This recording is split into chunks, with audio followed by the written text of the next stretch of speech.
এই চ্যানেলে তোমাদের সবাইকে স্বাগতম জানাই। এই চ্যানেলে যারা নতুন আছে তারা চ্যানেলটিকে অবশ্যই সাবস্ক্রাইব করবে। ভিডিওটি ভালো লাগলে অবশ্যই লাইক করবে, শেয়ার করবে। অ্যাক্টিভিটি 1 কি বলেছে? Complete the following sentences. এই সেন্টেন্সগুলোকে, বাক্যগুলোকে কমপ্লিট করতে বলেছে, সম্পূর্ণ করতে বলেছে। এ নম্বরে কি বলা হয়েছে? প্রীতম ওয়াজ টু সিং দ্য সং কারার ওই লৌহ কপাট। কারার ওই লৌহ কপাট গানটি প্রীতম গাইবে। বি নম্বরে কি বলেছে? Nazrul was born in 1899 on 24th মে। নজরুলের জন্ম 1899 সালের 24 মে। 3 নম্বরে কি বলেছে? Bardhaman district is in undivided Bengal. Bardhaman জেলা অবিভক্ত বাংলায় অবস্থিত। অ্যাক্টিভিটি 2 এ কি বলেছে? Answer the following question. এই প্রশ্নগুলোর উত্তর দিতে বলা হয়েছে। এ নম্বরে কি বলেছে? ওয়াজ India independent when Nazrul was born. নজরুলের জন্মের সময় ভারত কি স্বাধীন ছিল? আনসার কি হবে? Nazrul was born at A time when India was under the British rule. উত্তর হবে নজরুলের জন্ম সেই সময়ে হয়েছিল যখন ভারত ব্রিটিশ শাসনাধীন ছিল। বি নম্বরে কি বলেছে? Name some of the folk plays that young Nazrul written. তরুণ নজরুল যে লোকনাট্য রচনা করেছিলেন তার কয়েকটি নাম লেখো। আনসার কি হবে? দাতাকর্ণ অ্যান্ড কবি কালিদাস আর some of the folk plays that young Nazrul written. উত্তর হবে দাতাকর্ণ এবং কবি কালিদাস হলো কিছু লোকনাট্য যা তরুণ নজরুল রচনা করেছিলেন। সি নম্বরে কি বলেছে? হু ওয়াজ নজরুলস টিচার। নজরুলের শিক্ষক কে ছিলেন? আনসার কি হবে? নিবারণ চন্দ্র ঘটক ওয়াজ নজরুলস টিচার। উত্তর হবে নিবারণ চন্দ্র ঘটক ছিলেন নজরুলের শিক্ষক। ডি নম্বরে কি বলেছে? হু ওয়াজ কুমুদ রঞ্জন মল্লিক। কুমুদ রঞ্জন মল্লিক কে ছিলেন? আনসার কি হবে? The poet Kumud Ranjan Mallick was the headmaster of the school. উত্তর হবে কবি কুমুদ রঞ্জন মল্লিক স্কুলের প্রধান শিক্ষক ছিলেন। অ্যাক্টিভিটি 3 তে কি বলা হয়েছে? Tick the right answer. সঠিক উত্তরে টিক দিতে বলা হয়েছে। 1 নম্বরে কি বলা হয়েছে? His poems inspired the youth. তার কবিতা তরুণদের অনুপ্রাণিত করেছিল। A number to fight the British. ব্রিটিশদের বিরুদ্ধে লড়াই করতে। B number to help the British. ব্রিটিশদের সাহায্য করতে। C number to talk to the British. ব্রিটিশদের সাথে কথা বলতে। সঠিক যেটা উত্তর হবে এ নাম্বারটা, টু ফাইট দ্য ব্রিটিশ, মানে ব্রিটিশদের বিরুদ্ধে লড়াই করতে। 2 নম্বরে কি বলা হয়েছে? এ পোয়েম দ্যাট হি রোট ওয়াজ। তার লেখা একটি কবিতা হলো। এ নম্বর খেয়াপাড়ের তরণী। বি নম্বর প্রশ্ন। সি নম্বর বোধ। সঠিক যেটা উত্তর হবে এ নম্বর খেয়াপাড়ের তরণী। 3 নম্বরে কি বলা হয়েছে? Nazrul was called. নজরুলকে বলা হতো A number the firing poet, মানে জ্বলন্ত কবি। B number the rebel poet, মানে বিদ্রোহী কবি। C number the inspired poet, অনুপ্রাণিত কবি। সঠিক উত্তর যেটা হবে B number the rebel poet, মানে বিদ্রোহী কবি। অ্যাক্টিভিটি 4 কি বলেছে? Write T for true and F for false statements in the given boxes. বাক্য যদি সত্য হয় তাহলে টি লিখবো, বাক্য যদি মিথ্যা হয় তাহলে এফ লিখবো। কোনগুলোতে? বাক্সগুলোতে লিখবো। এ নম্বরে কি বলেছে? Nazrul was born when India was still under the British rule. নজরুলের জন্ম হয়েছিল যখন ভারত ব্রিটিশ শাসনাধীন ছিল। এই বাক্যটা সত্য হবে, টি হবে। B number Nazrul was not attracted to folk theatre. Nazrul লোকনাট্যের প্রতি আকৃষ্ট হননি। এই বাক্যটা ভুল হবে, ফলস হবে, এফ বসবে। C number in school Nazrul met the great poet Kumud Ranjan Mallick. স্কুলে নজরুলের দেখা হয়েছিল মহান কবি কুমুদ রঞ্জন মল্লিকের সঙ্গে। এই বাক্যটা সত্য হবে, টি হবে। D number Nazrul served the Indian army under the British rule. Nazrul British শাসনের অধীনে ভারতীয় সেনাবাহিনীতে চাকরি করেছিলেন। এই বাক্যটা সত্য হবে, ট্রু হবে। E number Nazrul fasted for 30 days। নজরুল 30 দিন উপবাস করেছিলেন। এই বাক্যটা ভুল হবে, মিথ্যা হবে, ফলস হবে। অ্যাক্টিভিটি 5 এ কি বলেছে? Fill in the chart with information from the text. Text থেকে তথ্য নিয়ে এই চার্টটা পূরণ করতে বলেছে। ইয়ার মানে হচ্ছে বছর, ইভেন্ট মানে হচ্ছে ঘটনা, যে ঘটনাগুলো ঘটেছিল আর যে বছরগুলোতে হয়েছিল।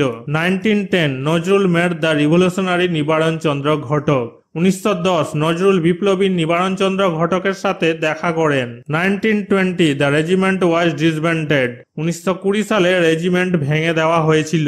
1922 নজরুল স্টার্টেড এ ম্যাগাজিন ধূমকেতু। 1922 সালে নজরুল ধূমকেতু পত্রিকা চালু করেন।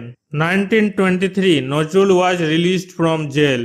1923 সালে নজরুল কারাগার থেকে মুক্তি পান। অ্যাক্টিভিটি 6 এ কি বলা হয়েছে? Answer the following question. এই প্রশ্নগুলোর উত্তর করতে বলা হয়েছে। A number, who inspired Nazrul to write poems? নজরুলকে কবিতা লিখতে কে অনুপ্রাণিত করেন? আনসার কি হবে? The poet Kumud Ranjan Mallick inspired Nazrul to write poems. উত্তর হবে কবি কুমুদ রঞ্জন মল্লিক নজরুলকে কবিতা লিখতে অনুপ্রাণিত করেছিলেন। B number, why did Nazrul have to leave the army? নজরুলকে কেন সেনাবাহিনী ত্যাগ করতে হলো? আনসার কি হবে? Nazrul had to leave the army because in 1920 the regiment was disbanded. উত্তর হবে নজরুলকে সেনাবাহিনী ত্যাগ করতে হয়েছিল কারণ 1920 সালে রেজিমেন্টটি ভেঙে দেওয়া হয়েছিল। C number, in which magazine was the poem আনন্দময়ীর আগমনে পাবলিশড? আনন্দময়ীর আগমনে কবিতাটি কোন পত্রিকায় প্রকাশিত হয়েছিল? আনসার কি হবে? দ্য পোয়েম আনন্দময়ীর আগমনে ওয়াজ পাবলিশড ইন ধূমকেতু ম্যাগাজিন। উত্তর হবে আনন্দময়ীর আগমনে কবিতাটি ধূমকেতু পত্রিকায় প্রকাশিত হয়েছিল। D number, why did Nazrul start fasting? Nazrul কেন অনশন বা উপবাস শুরু করেন? আনসার কি হবে? Nazrul started fasting because it was his way of protesting against the torture of British rule. উত্তর হবে নজরুল অনশন শুরু করেছিলেন কারণ এটি ছিল ব্রিটিশদের অত্যাচারের বিরুদ্ধে প্রতিবাদ করার উপায়। অ্যাক্টিভিটি 7A, অ্যাক্টিভিটি 7A কি বলেছে? Underline the adverbs in the following sentences. এই সেন্টেন্সগুলোতে আন্ডারলাইন করতে বলেছে কোনগুলোকে? অ্যাডভার্বগুলোকে। Group them under adverb of manners, adverb of time and adverb of place. নিচের দিকে চার্টের মধ্যে সাজাতে বলা হয়েছে। 1 number, now I will go to school. এখন আমি স্কুলে যাব। নাও মানে হচ্ছে এখন, এটা হয়ে যাবে adverb of time. 2 number, he said beside me.